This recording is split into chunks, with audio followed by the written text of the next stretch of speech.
Oliver the Famous Engine. Along the coast on the island of Sodor runs a small branch line that the engines call the Little Western, named after Duck and Oliver, who were both Great Western and proud of it. The Little Western was very busy in the summertime, as holidaymakers used the branch line to travel to many of the seaside villages and beaches.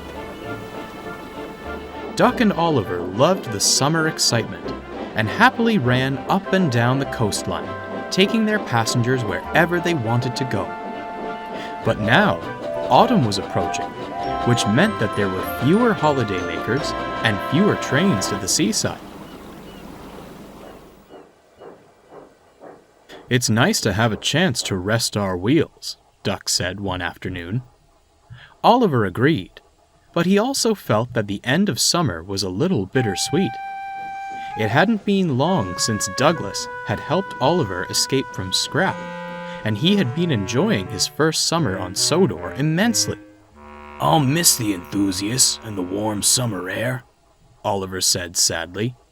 "They reminded me of how wonderful it is to be a free engine again."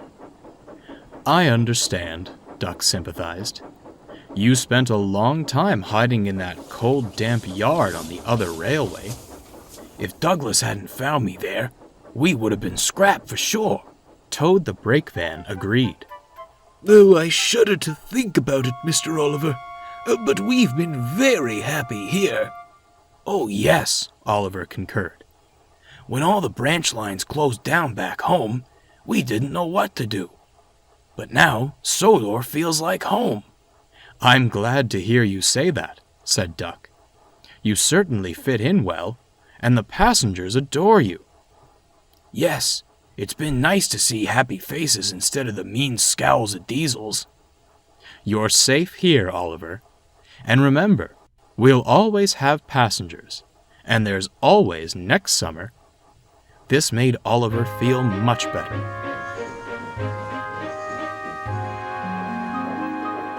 Later that day, Sir Topham Hatt came to see the two engines. "Though the busy summer season is coming to a close, we do have an important visitor coming on holiday to the island." Duck and Oliver were intrigued. "He's an old friend of mine. He works as the controller for the other railway." Oliver stiffened. He hadn't thought about the controller of the other railway since his rescue. He and Douglas had pretended that he was being taken for scrap to escape the other railway. Oliver was afraid that if the controller came, he might discover that one of his engines had been taken under his nose. "Oliver, I'd like you to take him to the coastal cottages when he arrives tomorrow." Oliver's colors drained with the news, but he mustered a weak, "Thank you, sir." And Sir Topham Hatt went back to his car. "Oliver, are you okay?" Duck inquired. He could see fear in Oliver's face. Duck had never seen Oliver react this way before. But then he understood. "Oliver, I can take the train tomorrow if it's going to be too difficult for you," offered Duck. "Thank you, Duck, but it's already been arranged."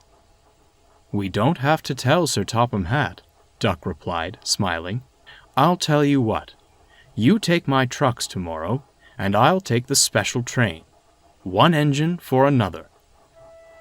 Oliver thought for a moment and agreed with the new plan. Their drivers made the arrangements with the station master, who sympathized with the situation.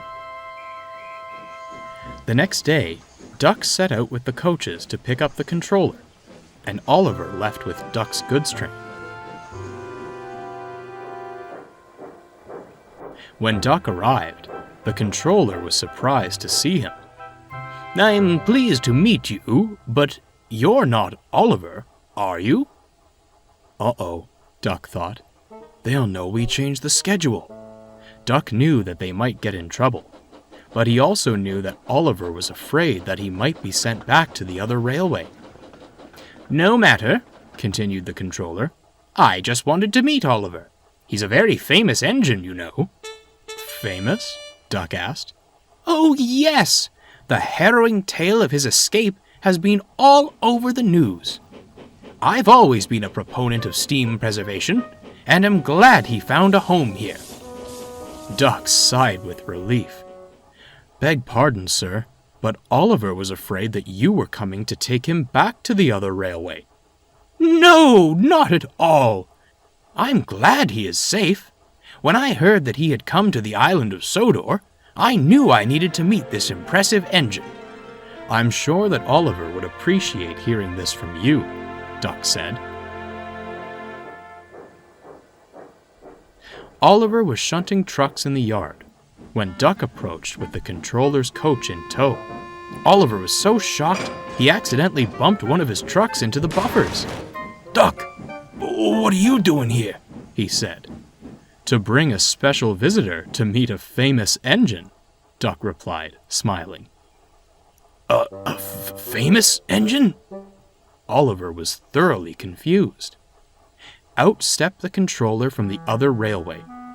Oliver was guarded at first, but the controller greeted him so warmly that Oliver was disarmed. "Oliver, how good it is to meet you," said the controller, and explained what he had told Duck earlier that day. Thank you, sir. I had no idea," Oliver replied, flabbergasted. "You certainly are an impressive engine, Oliver, and I commend your heroism. I've told my diesels that if they ever badger a steam engine again, they'll be punished." Oliver simply beamed. From then on, Oliver had a renewed sense of purpose. While the scrapyard is still difficult for him to think about, Oliver now feels happy in his work year-round, because he knows that even those he thought were against him are cheering for him from far away.